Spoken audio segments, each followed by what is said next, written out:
My name's Kevin Steed. Subscribe to Heel Steven on YouTube.com, or I'll come to your house and ruin your life. Hey guys, what is up? It is I, your boy Heel, back at it again with a new video. Thank you all for tuning into the channel, tuning into this video. If you're new to the channel, make sure you hit that subscribe button down below. Make sure you give this video a big old thumbs up. Share this video throughout your entire social media platforms, Facebook, Twitter, Tumblr. This week alone, I will be doing a Raw review, which I'm doing right now. I'll be covering SmackDown Live tomorrow. I'll be doing a review of NXT this Wednesday. I will be covering the Mae Young Classics, episodes 1 through 4 that aired literally today on the network early in the day.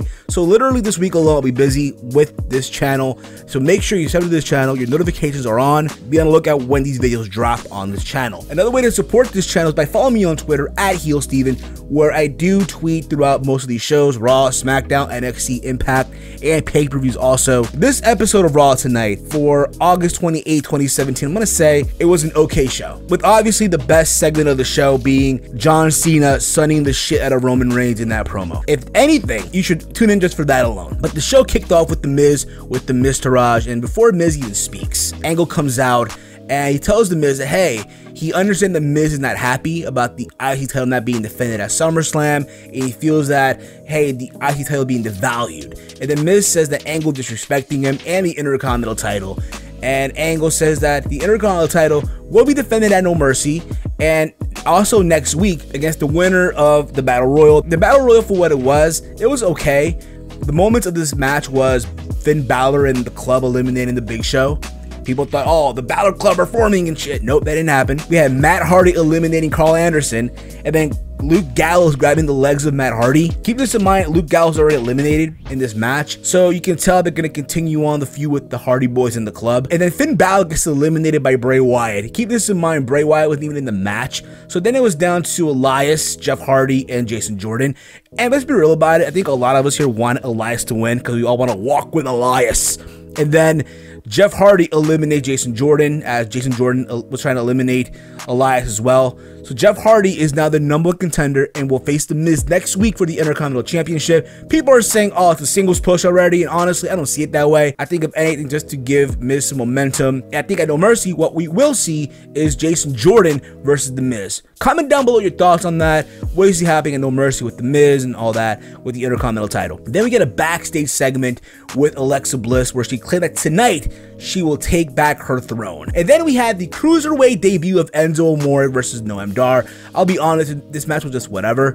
It was just to showcase Enzo Amore's, in the Cruiserweight division now. And obviously he won with a eat the feet, so-called Gail Kim, because obviously Enzo stole her move. Neville is asked backstage of Enzo's competition, and Neville says that he will be the champion forever, the king of the Cruiserweights, which again, at the same time, I really don't want that to happen. Let's be real about it. You want to see Neville move up from the Cruiserweight division because you know how talented he is. But as far as Enzo's concerned, listen, they really want people to watch 205 Live, and if Enzo is that person that can get people to watch 205 Live, then so be it. I really hope that Enzo Amore loses to Neville. If that's the plan they're going to go with for No Mercy. We then had a segment with Paul Heyman and Brock Lesnar, as Heyman says, for everyone who thought that they would come out and sing the blues in Memphis because of what happened last week with Braun Strowman, they are mistaken. They're out here to sing the praises of Braun Strowman, and Strowman is the most devastating contender for the Universal Championship in all of WWE. Heyman recounts the beatdown Strowman laid on Lesnar at SummerSlam. Strowman asserted himself at SummerSlam and on Raw last week, and Heyman says he doesn't believe in monsters, but he believes Strowman is one. Heyman throws to the footage from last week where Strowman was beating down Lesnar, and at No Mercy, Strowman gets his title match. Lesnar would never duck Strowman. To put it bluntly, Lesnar wants Strowman. And then Lesnar rips the mic off Paul Heyman and literally says, what Heyman is trying to say is Suplex City, bitch, drops the mic and walks away. I like that because we're getting some words from Brock Lesnar. Let's be real about it. Brock Lesnar versus Braun Strowman, give them 10 minutes at No Mercy and let them just do whatever the fuck they want. And then we had Cesaro versus Seth Rollins. I thought this match was okay for what they did. Rollins get distracted by Sheamus and Ambrose as they were fighting outside the ring, and then Cesaro hits an uppercut for the win. And after all this, Sheamus wants Ambrose next, and then we get obviously Sheamus versus Dean Ambrose. The match was whatever. Rollins distracts Sheamus for Ambrose to get the win. This is the shit that I hate. I hate the notion of teams that are competing for the tag titles or are stuck in that tag team title feud having singles matches leading up to the title match for the rematch, because you know for a fact they're gonna have the rematch at No Mercy, Sheamus and Cesaro versus Rollins and Ambrose. So why are we giving them singles matches before the fucking pay-per-view? I hate that shit. I really do. They do this shit all the fucking time. We get a backstage segment with Emma where she brags about trending on Twitter last week to Mickie James. James says last week give Emma CPR was trending, and then James says she thought it was only okay to be proud after you actually accomplished something. Then James tells Emma that if she can beat her, James will tweet whatever Emma wants. And if Mickie James gets the win, Emma can never say she started the women's revolution ever again. Now, when you hear all this, you know what's gonna happen, okay?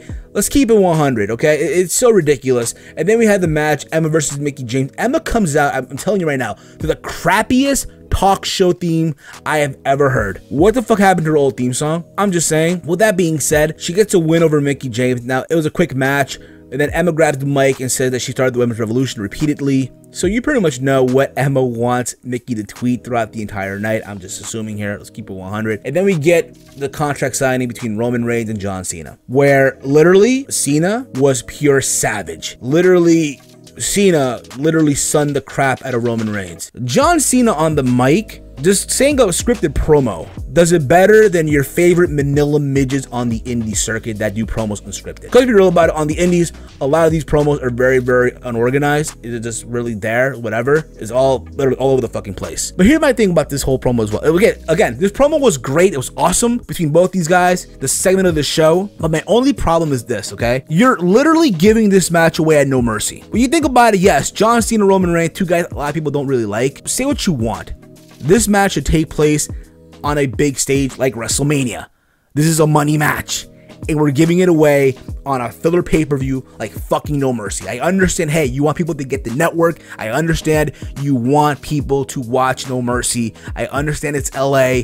I understand you want people to have the water cooler conversation the next day. But with that being said, we don't need to fucking rush this match and give it away on a fucking filler pay-per-view. But again, this promo itself, Cena just literally sunning the crap out of Roman, was awesome. Literally, Cena became the de facto babyface out of this whole thing. I'm pretty sure next week they'll be around too. And I'm pretty sure next week, Roman Reigns will get his revenge, if you will. But then after all of this, we get a random tag team match because the club came out to interrupt Cena and Roman. And what do you think happened in this match? The club lost, as always.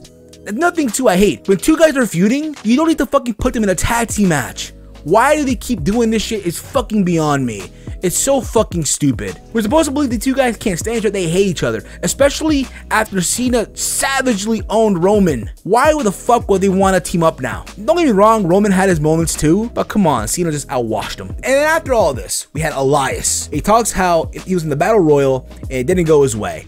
And then he sings about Memphis and how it sucks. And then Jerry Lawler, who apparently was there replacing Booker T because Booker T was in Houston with his family. And then Jerry Lawler brings out Pelvis Wesley from Southpaw Regional Wrestling, which we all know is Heath Slater. And then he gets hit with Elias Drift Away. So pretty much to showcase Elias. And at the same time, a part of me really wished that he would win the Battle Royal early in the day, not Jeff Hardy, but that's just me, of course. And then we get Sasha Banks backstage saying that she's going to give Bliss the fight of her life, just like she did at SummerSlam. At the end of the night, the WWE Universe will be chanting, "You tapped out." And then we get Sasha Banks and Alexa Bliss for the Raw Women's title, the rematch, which I totally forgot about, and I'm surprised that this closed the show. I understand why it did, because later on tonight, they'll be airing the Mae Young Classic on the network, so you want to showcase the women's wrestling, which is great. But at the same time, if it was me, I would have had Roman and Cena's contract signing closing the show, because after that contract signing, Raw just went downhill. But Sasha and Alexa, the match was okay.